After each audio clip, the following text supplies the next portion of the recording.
Today, we are joined by Vijay Prashad, historian, journalist, and director of the Tricontinental Institute for Social Research. He is the author of over 30 books, including The Poor Nations and Washington Bullets, and again, my personal favorite, The Darker Nations, and one of the most insightful voices on global politics from a socialist perspective. His work connects history, imperialism, and people's struggles for dignity, sovereignty across the global South. We're very glad to have him here with us today. My pleasure. Nice to be with you. The world is mired in crisis, obviously, and the global North appears unable to offer even a semblance of a solution. So, with Trump in power, it appears to be even, the US empire appears to be even abandoning its rules-based order, quote unquote, that kind of feign multilateralism, but sort of in an ironic way prefigures multipolarity, which is something that you write and talk about quite a bit. So amidst of all of this,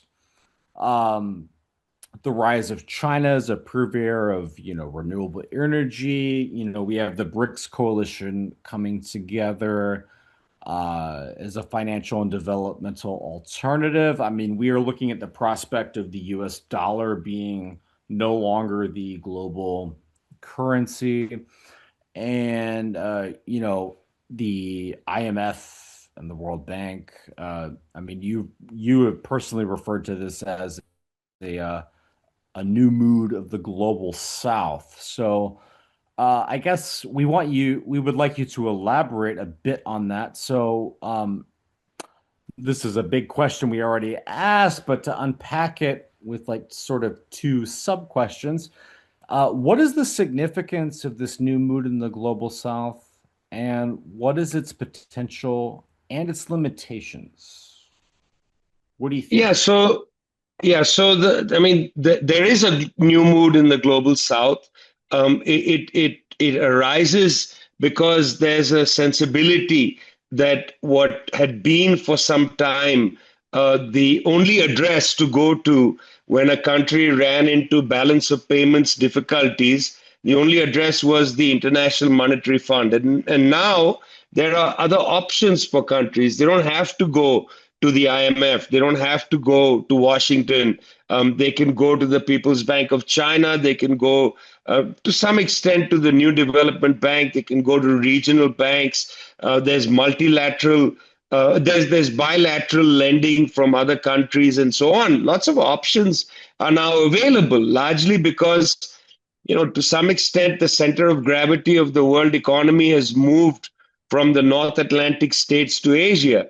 Well, because there's options, countries don't feel the need to basically kiss up to the United States.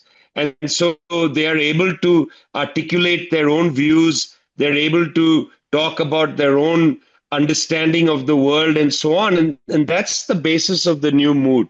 Now, we're talking about something like the APEC summit, the Asia Pacific Economic Cooperation Summit. But in many ways, the air has been taken out of that balloon with the signing of the RCEP, which is the big regional cooperation, the largest trading bloc in the world. 30% of world GDP is in the RCEP bloc, which includes many of the countries that are part of APEC.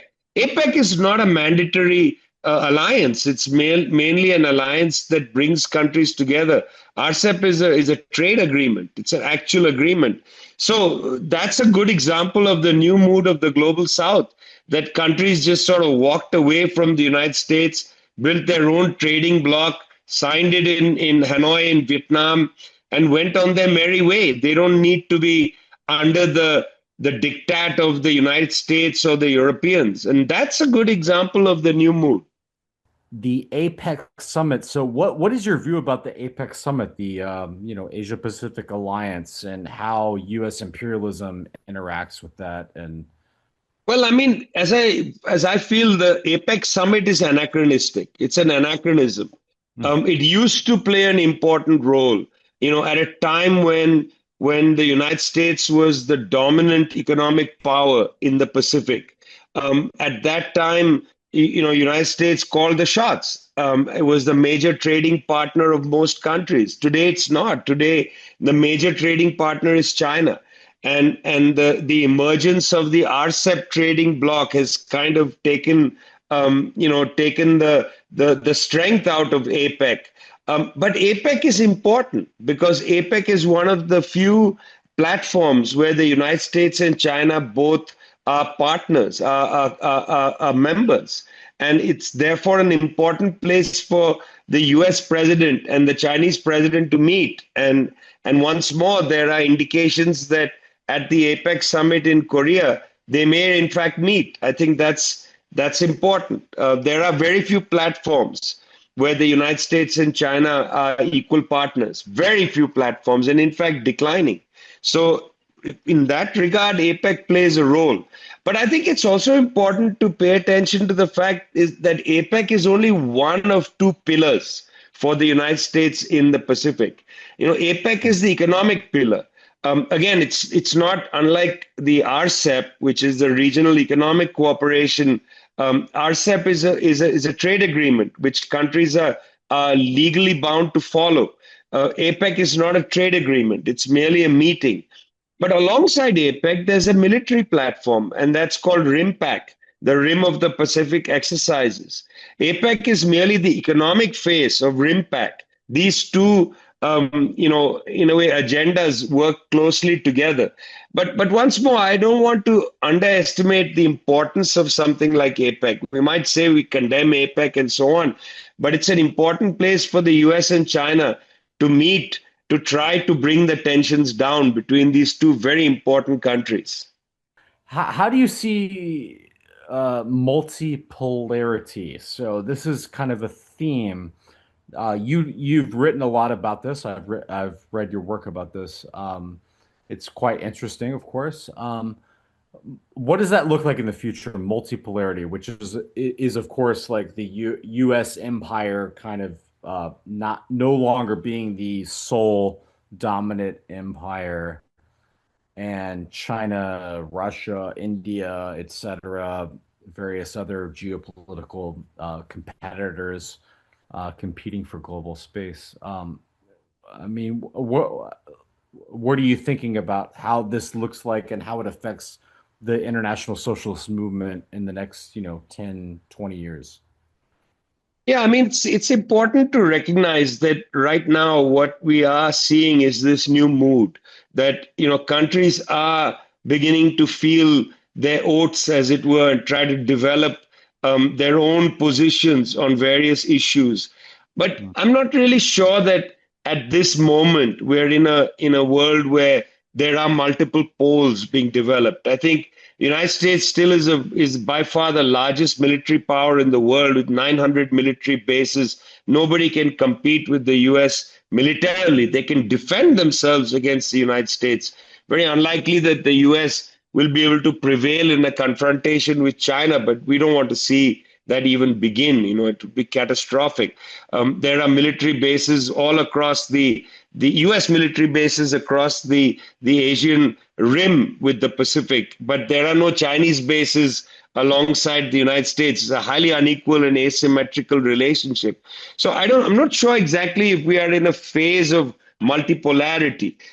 We are certainly in a period where the new mood is trying to drive for the importance of multilateral institutions. So, the Chinese and others insisting on the UN Charter as a basis for discussion and for arbitration.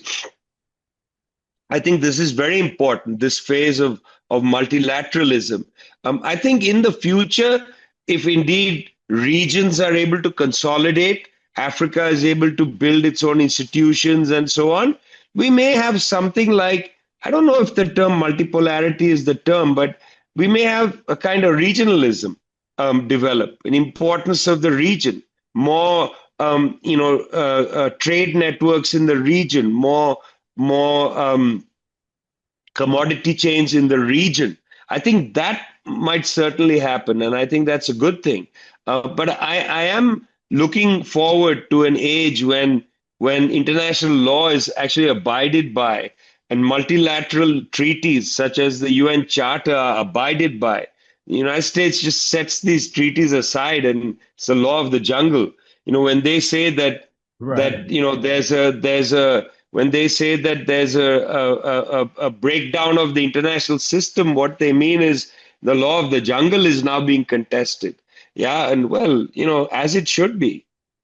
Trump's tariff war has been extorting concessions, inflicting great pain upon the entire world and even within the United States. Yeah, tariffs and trade, it depends on how they are used. I think tariffs are important. Tariffs can help countries develop. I mean, the goal should be development.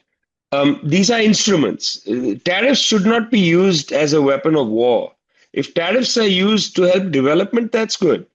In this case, the United States not using tariffs for development because tariffs should come alongside subsidies to help build, things in your own country. It's not happening in the US. There's no investment. So in that sense, tariffs are being used merely as a weapon vindictively, not for development, and that's wrong. So how does the struggle against APEC fit within our larger political conjuncture and struggle? So, yeah, one of the many reasons I admire you, Vijay, is that you are always thinking about the international scope of things. You recognize the specificity of, each country, United States, India, China, wherever it may be, but it's always embedded in this larger, big picture question of the internationalist socialist struggle. So, what is your kind of attitude towards this APEC conference? What do you think will come out of it? What are your views about that? Yeah, well, I mean, again, it's important that we recognize that these anti-APEC, platforms are very important to provide a space for movements to get to know each other, to build trust, to have discussions, and so on. That is really the core element. And I very much hope that the APEC summit will be used by Mr. Trump and Mr. Xi to have a discussion and to dial down on their tensions. I don't think anything will come of the APEC summit in terms of the rest of the countries. They are just there for window dressing. I mean, everybody is there to watch the Trump-Xi discussions. If this were just a Trump-Xi summit, that would be fine. I mean, I know that the South Korean government wants this to be a big show so that the crisis in South Korea, political crisis, is set aside. I don't think that's going to happen.